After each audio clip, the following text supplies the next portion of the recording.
ఉన్నోళ్ళే చంద్రబాబు నాయుడు ఓడగొట్టండి అంటున్నారు. ఎందుకంటే సార్ చంద్రబాబు నాయుడు ఈ ఎలక్షన్ ఇంత ప్రెస్టేజ్ ఎందుకు తీసుకున్నాయంటే కేవలం ఆయన కొడుకు భవిష్యత్తు. ఎవరైతే ఆయన కొడుకున్నాడో రాజకీయంగా నాకన్నా జూనియర్, ఏనాడు జెండా పట్టుకోలే, ఏనాడు ఎజెండా పట్టుకోలే. నందమూరి తారక రామారావు హయాం నుంచి ఆ కుటుంబ అభిమానిగా నాలాంటి వాళ్ళు ఎందరో మంది ప్రాణాలు త్యాగాలు చేసిన కార్యకర్తలు మేమంతా. నీ కొడుకుకైతే నువ్వు ఎమ్మెల్సీ ఇచ్చి మినిస్టర్ చేసుకున్నావు. మాలాంటి కష్టపడిన కార్యకర్తలకు నువ్వు ఇచ్చిన పదవి ఏమి? మైనార్టీస్లో నేనే అడుగుతున్నా, నీకు జలీల్ ఖాన్ను గెలిపించినాక వైఎస్ఆర్సీపీలో గెలిచినాక నన్ను తీసుకొచ్చి ఆయన ఉన్నతమైన పదవి ఇచ్చి ఏ విధంగా నిన్ను ఎందుకు మైనార్టీ దగ్గర తీస్తారు? 14 నుంచి 19 వరకు నువ్వు మైనార్టీ మినిస్టర్ ఇచ్చినావా? ఎవరినైతే గుజరాత్లో ఊతకోశ కోసినారు ముస్లింల మనోభావాలతో ఆడుతున్నారు, ఆ రోజు నోరు మూసుకున్నావు. నీ స్వార్థం కోసం నీ కొడుకు మళ్ళీ జైలుకి వెళ్ళకూడదని మళ్ళీ మోడీ కాలు పట్టుకున్నావు. మొగోడు జగన్మోహన్ రెడ్డి ఈ రాష్ట్రానికి కాదు ఈ దేశంలో మొగోడు జగన్మోహన్ రెడ్డి. ఉడుపు పడతలేదు, నువ్వు ఏమేమో చేసుకున్నా కానీ ప్రజల్లో ఆయనకు ఉండే అభిమానం, ప్రజల ద్వారా ఆయన మళ్ళా గెలుస్తున్నాడు. ఏ ఒక్కటి అనుమానం లేదు, దీంట్లో ఆలోచించుకోవాల్సిన అవసరం లేదు.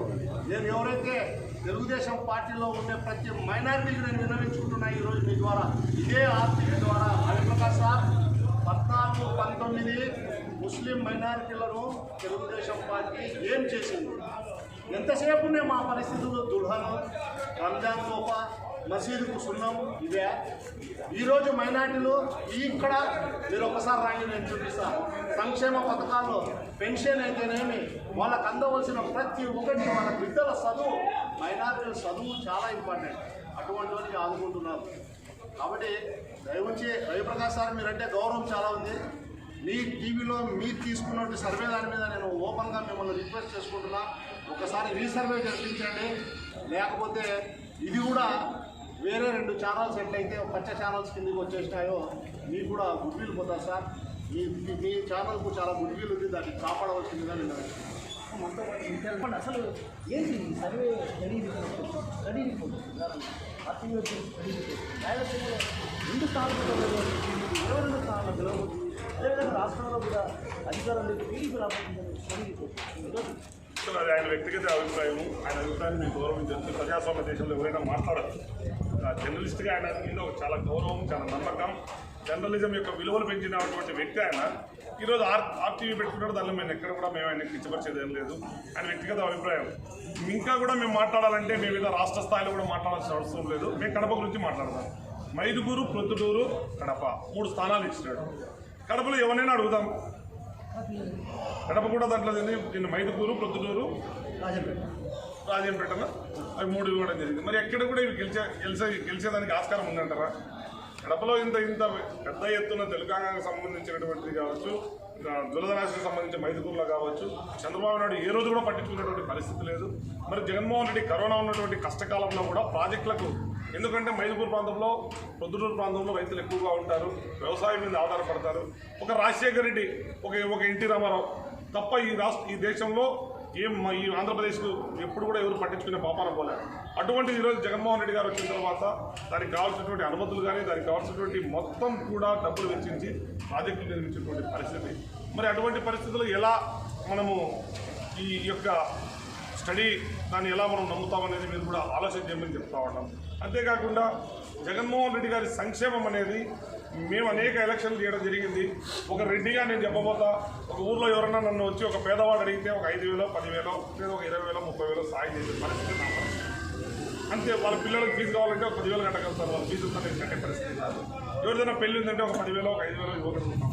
కానీ ఈరోజు ఒక పేదవాడు సగర్వంగా ఎవరి మీద ఆధారపడకుండా, ఏ వ్యక్తి దగ్గరికి కూడా వెళ్లకుండా ఒక కుటుంబానికి 2 లక్షలు, 3 లక్షలు, 5 లక్షలు సంవత్సరానికి వస్తూ ఉంది. క్యాలెండర్ పెట్టి అది ఎక్కడైనా జరిగే ఆస్కారం ఉందా? ఒక్కసారి ఆలోచన చేయమని చెప్తున్నాం జర్నలిస్టులో. ఒకవేళ జగన్మోహన్ రెడ్డి గారు ఓడిపోతా ఉన్నా కూడా పెంచాల్సినటువంటి బాధ్యత జర్నలిజాన్ని. ఇటువంటి పేదల పార్టీ, ఇటువంటి పేదల ప్రభుత్వం ఎక్కడైనా ఉందా అని చెప్పమని అడుగుతా ఉన్నాం. జగన్మోహన్ రెడ్డి గారికి ఎక్కడా నష్టం లేదు ఓడిపోవడం వల్ల. మా కార్యకర్తలకు కూడా ఎక్కడ నష్టం లేదు. ఎందుకంటే మేము కాంగ్రెస్ పార్టీ అధికారాన్ని కాదనుకొని రాజకీయాల్లోకి వచ్చినటువంటి వ్యక్తులం, జగన్మోహన్ రెడ్డి గారు వెంట నడిచినటువంటి వ్యక్తులం. తర్వాత మా దురదృష్టవశాత్తు 1.5%లో 2014లో ఓడిపోయినటువంటి పరిస్థితి. అప్పుడు కూడా మేమేం బాధపడలేదే, జగన్మోహన్ రెడ్డి గారు వెంట నడిచినాము. ఈ రోజు 2019లో కూడా జగన్మోహన్ రెడ్డి గారు వచ్చిన తర్వాత ఎవరైనా నష్టపోయినారు అంటే పార్టీ కార్యకర్తలు. ఎందుకంటే ఎక్కడ కూడా ఆయన అవినీతికి తావు ఇవ్వలేదు. ఈరోజు స్కూళ్ళలో నాడు నేడు కింద ఒక బర్జర్ కంపెనీ ఒక ఇంటర్నేషనల్ కంపెనీకి ఇచ్చినాడు. అదే పెయింట్ కింద మా కార్యకర్తలు కొట్టుకునే దానికి ఇచ్చింటే అక్కడ 10 రూపాయలు మా కార్యకర్తలు సంపాదించుకునేవాడు. కేవలం ఒక 6 రూపాయలు స్క్వేర్ ఫీట్కి ఇచ్చే పరిస్థితి తప్ప ఎక్కడ కూడా మట్టి రోడ్డు కానీ, ఎక్కడ కూడా అది తూతూ పంత్రం కానీ, ఎక్కడ కూడా ఇసుక కానీ, ఎక్కడ కూడా మా కార్యకర్తలకు ఇచ్చినటువంటి పరిస్థితి లేదు. అటువంటి నిజాయితీపరుడు జగన్మోహన్ రెడ్డి గారు. ఆయన గురించి ఈరోజు మనం మాట్లాడితే ఆయన ఒకటే అంటున్నాడు, మీ కుటుంబానికి మేలు జరిగితే నాకు ఓటేయండి. మరి అంతకన్నా ఇంకేం కావాలా? ఎవరు మాట్లాడగలుగుతారు ఇంత ధైర్యంగా? కేవలం ఎక్కడైనా అండి, మేము కూడా 2014లో ఓటు అడిగినప్పుడు కానీ, 2011లో ఓటు అడిగినప్పుడు కానీ, 2012లో అడిగినప్పుడు అమ్మ రాజశేఖర రెడ్డి గారి కొడుకు, ఒక అవకాశం ఇవ్వండి, ఆయన రాజశేఖర రెడ్డి గారిని చూసి ఓటేయండి అన్నాము. ఈరోజు మేము ప్రచారం పోతే ఏం చెప్తున్నారు తెలుసా వాళ్ళు? అయ్యా నువ్వు ఓటు అడగద్దు, మా కొడుకు, మా మనవడు, మా తమ్ముడు, మా అన్న. మరి ఇంత ఉన్నప్పుడు మేము రవిప్రకాష్ గారిని ఒకటే అడుగుతా ఉన్నాం, సార్ మీరు పెంచండి. వైఎస్ఆర్ కాంగ్రెస్ పార్టీ యొక్క మాకు అధికారం గొప్ప కాదు, ప్రజల యొక్క మనసులో ఈరోజు నాడు నేడు కింద ఇంగ్లీష్ మీడియం స్కూల్ తీసుకొచ్చారు సార్. ఎవరు తీసుకొచ్చినారు? 11,000 సచివాలయాలు. గాంధీ ఎప్పుడో చెప్పినాడు గ్రామ స్వరాజ్యం అని, అది మేము పుట్టలే అప్పుడు. మరి ఈరోజు గ్రామ స్వరాజ్యం చూస్తున్నాం సార్.